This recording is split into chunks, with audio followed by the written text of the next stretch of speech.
Hello everybody! Do you want to speak English like a native? Alright, today I will show you the age-free AI app that you can change your life. ሰላም እንግሊዘኛ መናገር ይፈልጋሉ ግን የት መጀመር እንዳለባችሁ ግራ ገብታችኋል ወይስ ደግሞ አስተማሪ ለመቅጠር ክፍያው ከብዷችኋል? እንግዲያውስ ዛሬ በጣም እድለኛ ናችሁ ማለት ነው። በዚህ ቪዲዮ በ2026 እንግሊዘኛ ብቃታችሁን በነፃ በቤታችሁ ሆናችሁ እንድታጠኑ የሚረዳችሁን 8 ምርጥ የኤአይ አፕሊኬሽኖችን በዝርዝር ነግራችኋለሁ ዛሬ ማለት ነው። ለዚህ በተለይ ደግሞ እነዚህ አፕሊኬሽኖች ለጀማሪ እንዲሁም ለመካከለኛ በጣም ፍጹም ተስማሚና ምርጥ ስለሆኑ ይሄን ቪዲዮ እስከ መጨረሻው እንድታዩ ጋብዛችኋለሁ ማለት ነው። ሌትስ ጎ! ቪዲዮ ቋንቋ የማይቻል ነገር የለም ሁሉም ይቻላል። ኦልራይት እንግዲህ the first one is የመጀመሪያውን አፕሊኬሽን ስናይ it's called Practica ይባላል። Practica is an AI-powered app that's used to 3D avatars to practice real-time speaking. What? To practice real.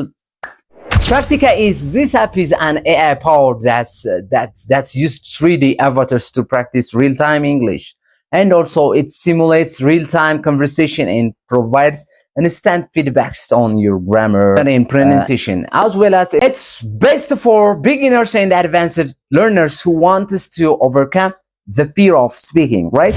ስለዚህ እንግዲህ ፕራክቲካ የተሰኘው የኤአይ አቫታሮችን በቀጥታ እንድታወሩ የሚያደርጋችሁ አፕሊኬሽን ነው ማለት ነው። ንግግር ስኪልን ፕራክቲስ ለማድረግ በጣም የሚጠቅም ምርጥ የሆነ አፕሊኬሽን ነው ማለት ነው። ጥቅሙ እንግዲህ ምንድነው? በእውነተኛ ከሰው ጋር የምታወሩ ያህል እንዲሰማችሁ ያደርጋል። ለምሳሌ ከነዛ አቫታሮች ጋር ስታወሩ ንግግር ስታደርጉ you feel that you communicate with real person እያወራችሁ እንደሆነ እንዲሰማችሁ ያደርጋል ማለት ነው። ይሄ በጣም አሪፍ ሆኖ ነው ማለት ነው። እንዲሁም ደግሞ የተለያዩ የግራመር እና ፕሮናንሲዬሽን ስህተቶቻችሁን እዛው ታይም ላይ ኮሬክት ያደርጋችኋል ማለት ነው። ስለዚህ this is best for advanced and intermediates ማለት ነው። ስለዚህ በመጀመሪያ ላይ አስቀምጠናል ማለት ነው ፕራክቲካ። ሁለተኛ ደረጃ ላይ ያስቀመጥነው አፓችን Speak English የሚል ነው ማለት ነው። It's a platform that connects you with real people, right? Worldwide to practice live conversations with so many people.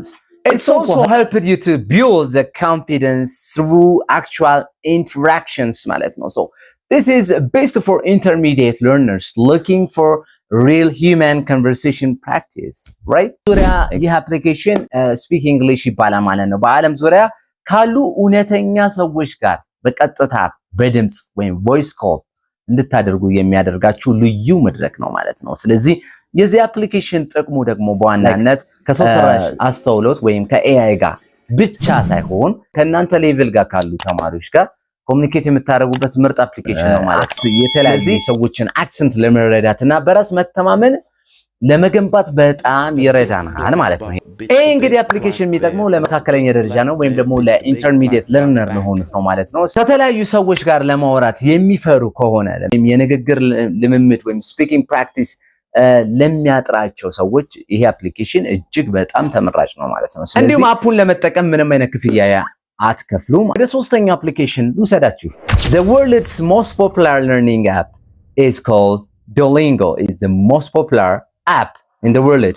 So it's used gamifications to teach vocabulary and also sentence structure through short fun lessons. And also it's absolutely best for beginners because great for building a daily habits, learning basic vocabularies. That's why ማለት ነው። ዱኦሊንጎ እንግዲህ በዓለም ላይ በጣም ተወዳጁ አፕ ነው ማለት ነው። እንዲሁም በጣም የሚታወቅ አፕሊኬሽን ነው ማለት ነው። ትምህርቱን እንደ ጨዋታ ነው የሚያቀርብላችሁ ማለት ነው። ስሙ ምንድነው ካላችሁኝ ቃላትን ማዛመድ፣ አረፍተ ነገሮችን መገጣጠም፣ እንዲሁም አጫጭር ታሪኮችን ማንበብ የመሳሰሉ ያስተምራችኋል ማለት ነው። ስለዚህ ማለት ነው እንግዲህ በየቀኑ እንድትጠቀሟቸው የሚያበረታቱ የተለያዩ ሽልማቶችን አሉት ማለት ነው። የአፕሊኬሽን እንግዲህ ለማን ይሆናል ስንል ደግሞ it's best for ለጀማሪ ወይም for beginners ማለት ነው። ስለዚህ መሰረት ለመያዝና እንዲሁም ቃላቶችን ለማወቅ በጣም ጥሩ የሆነ ምርጥ የሆነ አፕሊኬሽን ነው ማለት ነው። ዱኦሊንጎን ሰጀስት አደርጋችኋለሁ ማለት ነው። ኦልራይት እንግዲህ ወደ አራተኛው ላይ እንገባለን። አራተኛው ኤልሳ ስፒክ ይባላል። Elsa Speak የሚለው application እንግዲህ it's an app coach focused on specifically on the pronunciation especially and also it's used for speech recognition technologies to teach you exactly which sounds you're making incorrectly, right? So ኤልሳ የሚለው አፕሊኬሽን የአነባነብ ስርዓታችንን የሚያስተካክልልን ነው። የኤአይ መምህር ወይም አሰልጣኝ ሆኖ የሚያገለግል ነው ማለት ነው። it is based for all levels ማለት ነው። በጣም ለሁሉም ደረጃ ላሉ ተማሪዎች የሚመረጥ ምርጥ የሆነ አፕሊኬሽን ነው ማለት ነው። ጥቅሙ ምንድነው ስንል ደግሞ አንድን ቃል ስንናገር አፑ ይሰማናል፣ ከዛም ደግሞ የትኛው ፊደል ላይ ስህተት እንደሰራን ይነግረናል ማለት ነው። ስለዚህ በቀላሉ ሚስቴካችሁን ኮሬክት የሚያደርጋችሁ ምርጥ የሆነ አፕሊኬሽን ነው ማለት ነው። ኦልራይት ዘ ፊፍዝ ዋን ኢዝ እንግዲህ ለርና ኤአይ ነው። ለርና ኤአይ ይባላል ይሄ አፕሊኬሽን ማለት ነው። this is all in one all tutor that's focused on grammar, writing, speaking. It offers structure phases to improve overall English proficiency, and it's best for beginners and intermediate learners who needs a structured curriculum, right? እንግዲህ ይህ አፕሊኬሽን ምንድነው? ለርና ኤአይ ይባላል። እንግዲህ ይህ እንደ ሙሉ መምህር ሆኖ የተዘጋጀ አፕሊኬሽን ነው ማለት ነው። ስለዚህ በውስጡ እንግዲህ በተካታ እዚህ መንገድ እንግዲህ ብዙ ጊዜ ትምህርት ቤት ውስጥ እንደምንማረው አይነት ሜቶድን የሚጠቀም አፕሊኬሽን ነው። ግን በውስጡ እንግዲህ የተለያዩ ትምህርቶችን ከፋፍሎና አደራጅቶ የያዘ ነው ማለት ነው። ስለዚህ ይሄ በጣም አሪፍ አፕሊኬሽን ነው። ለጀማሪና ለመካከለኛ ደረጃ የሚመረጥ ምርጥ አፕሊኬሽን ነው ማለት ነው። ስለዚህ ይሄ እንግዲህ ቀጣዩ number 6 is called Cake ነው። Cake is use short clip from YouTube, movie and TV shows to teach real English expressions used by the native speakers especially. So it's really best for intermediate learners who want to understand in slang and natural flows. እንግዲህ በስድስተኛ ደረጃ ያስቀመጥነው አፕሊኬሽን ኬክ ነው ማለት ነው። ኬክ እንግዲህ ከመጽሐፍ ይልቅ በእውነተኛ ቪዲዮዎች እንድትማሩ የሚያደርጋቸው ምርጥ የሆነች አፕሊኬሽን ነች ማለት ነው። እንግዲህ አፕሊኬሽን በዋናነት ከተለያዩ ዘፈኖች አጫጭር ክፍሎችን ወስዶ ሰዎቹ የተጠቀሟቸውን አባባሎች ያስተምራችኋል ማለት ነው። ስለዚህ ተፈጥሯዊ የእንግሊዝኛን ለመግለጽ በጣም የሚረዳ ምርጥ አፕሊኬሽን ነው ማለት ነው። እስፔሻሊ ደግሞ ለመካከለኛ ደረጃ ሰዎች አነጋገር ፍጥነትን ለመለማመድ ወይም ፍሉዌንሲን ለመለማመድ that is best for ማለት ነው። ስለዚህ መካከለኛና ጀማሪ የሆናችሁ ይሄንን አፕሊኬሽን አወርዳችሁ መጠቀም ትችላላችሁ። ወደ ቀጣዩ እንሄዳለን። number 7 is called Hello Talk. Hello Talk is it's a language exchanging social network, so you can chat with native speakers like text, video and also voices, right? So you connect your message and you can help them with your language, right? So you can teach your language for others and they will teach you their language and also too, it's right? Based for intermediate and advanced, especially those of you who want to cultural exchange with different peoples.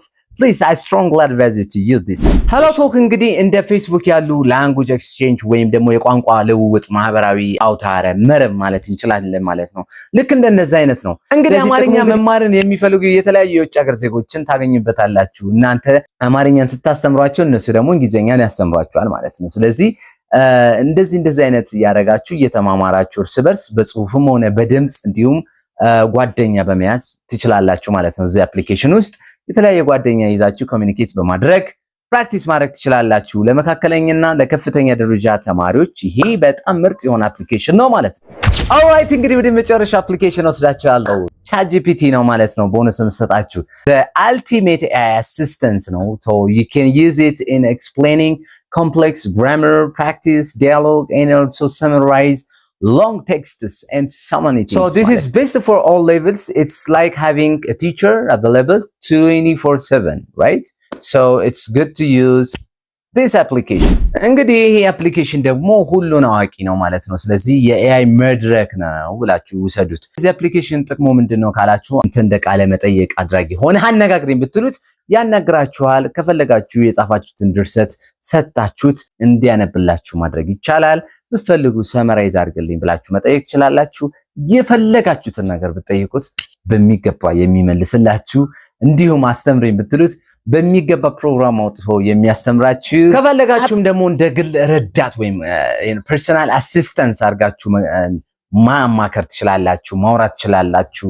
የተለያየ ነገሮችን አድርግልኝ ብትሉት ያደርግላችኋል። ስለዚህ this is best for every levels ማለት ነው። ለሁሉም ሌቭልስ የሚጠቅም ስለሆነ ቻትጂፒቲን በደንብ እንድትጠቀሙ ሰጀስት አደርጋለሁ። እንግዲህ ጋይሶች ይሄንን ይመስላል ማለት ነው የዛሬ ቪዲዮ። እነዚህን አፖች እንግዲህ ዛሬውኑ ጭናችሁ መለማመድ ጀምሩ ማለት ነው። የትኛውን አፕ የበለጠ እንደተመቻችሁ እስቲ በኮሜንት ላይ አሳውቁኝ ሀሳብ አስተያየታችሁን። ቪዲዮ ከተመቻችሁ ላይክ እና ሰብስክራይብ ማድረጉን ፍጹም እንዳረሱ። በጣም ደግሞ አሪፍ እና ምርጥ ቪዲዮዎችን እንዲሁም ዌብሳይቶችን ደግሞ በዝርዝር መጠቅስላችሁ ማለት ነው። እነዚህ ይሄ ቪዲዮ said always nothing is impossible የማይቻል ነገር ማለት ነው። በዩቲዩብ ቋንቋ የማይቻል ነገር የለም፣ ሁሉም ይቻላል ይላል። መቻል አይኖርም ማለት ነው። ስለዚህ I will see you by the next time። እስከዛው ባይ ባይ ቻው።